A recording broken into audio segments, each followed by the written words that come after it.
Yohanes pasalnya yang kedua, ayat pertama sampai dengan ke-25.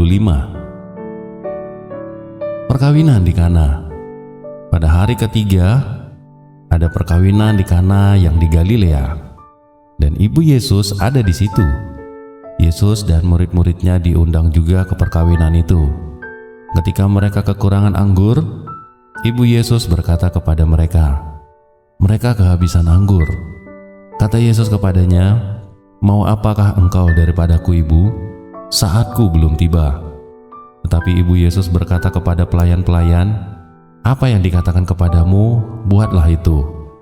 Di situ ada 6 tempayan yang disediakan untuk pembasuhan menurut adat orang Yahudi. Masing-masing isinya 2-3 buyung. Yesus berkata kepada pelayan-pelayan itu, "Isilah tempayan-tempayan itu penuh dengan air," dan mereka pun mengisinya sampai penuh.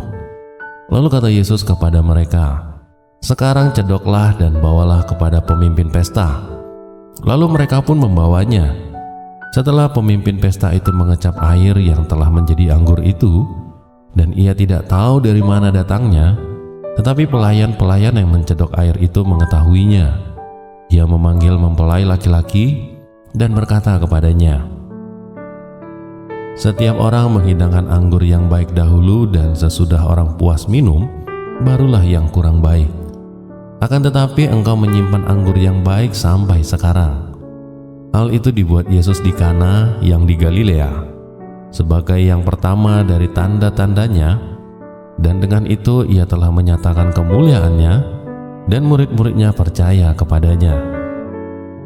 Sesudah itu Yesus pergi ke Kapernaum bersama-sama dengan ibunya dan saudara-saudaranya dan murid-muridnya, dan mereka tinggal di situ hanya beberapa hari saja.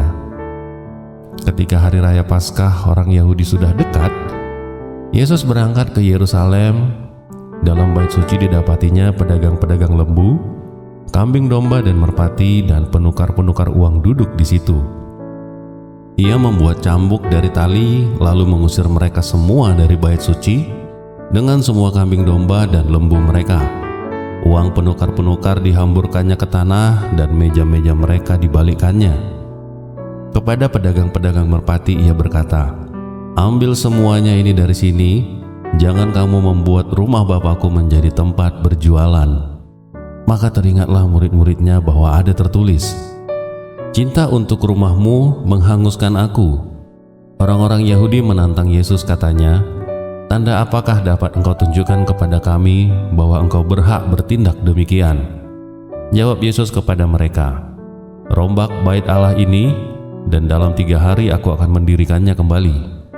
Lalu kata orang Yahudi kepadanya, 46 tahun orang mendirikan bait Allah ini, dan engkau dapat membangunnya dalam 3 hari? Tetapi yang dimaksudkannya dengan bait Allah ialah tubuhnya sendiri. Kemudian sesudah ia bangkit dari antara orang mati, barulah teringat oleh murid-muridnya bahwa hal itu telah dikatakannya, dan mereka pun percaya akan kitab suci dan akan perkataan yang telah diucapkan Yesus. Dan sementara ia di Yerusalem selama hari raya Paskah, banyak orang percaya dalam namanya, karena mereka telah melihat tanda-tanda yang diadakannya.